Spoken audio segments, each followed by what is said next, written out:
C'est super chouette. En pâtisserie, vous avez essayé aussi ou vous Non, avez fait pas que... encore. Non. Super bien en J'ai pas pâtisserie. essayé, non. C'est bon. Moi, ça m'a interpellé cette pâte à tartiner. C'est pas sympa de nous faire goûter des trucs. Bah, oui, ça dépend de quel côté on se place. À moins que vous soyez médecin nutritionniste, Exactement. Mais diététicien. je fais partie de cette génération de personnes qui se sont éclatées dans une autre vie. Moi, c'était la finance, par exemple. J'ai passé 10 années fantastiques.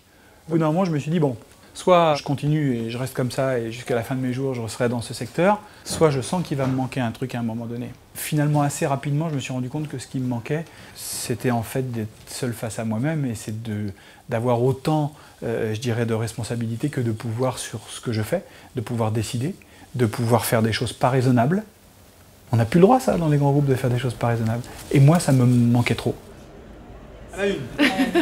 À la 2. À la 3.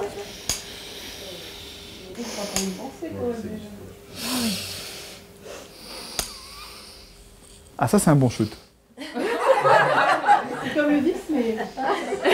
C'est quand même vachement plus agréable. Hein.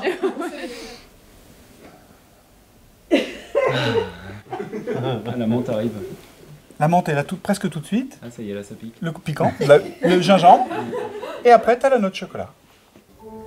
Non, vous ne rêvez pas. Ici, on sniffe du cacao. Le rang n'est pas raisonnable. Et que ce soit pendant ces ateliers dégustation ou lors de ces quêtes de produits du terroir, c'est toujours pour la bonne cause, celle de nos papilles. Manger du chocolat noir, c'est un petit peu, comment dire, c'est un peu égoïste, on s'arrête là.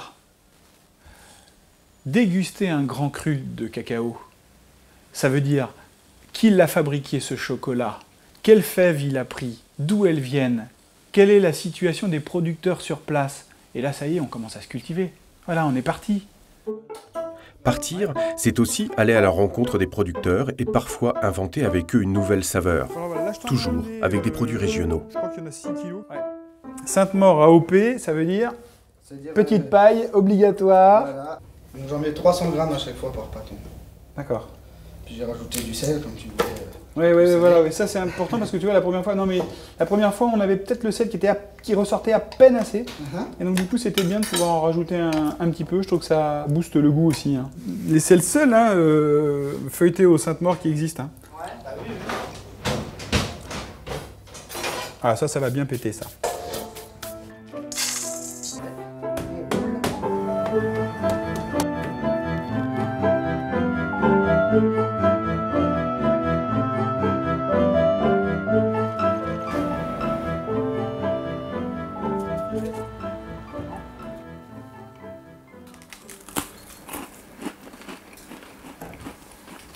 Voilà, le sel c'est mieux.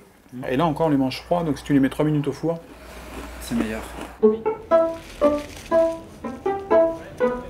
dès qu'on commence à se renseigner, on a toujours envie de savoir ce qu'on mange. Qu'est-ce qu'il y a derrière? Qui est le producteur? Comment c'est fait?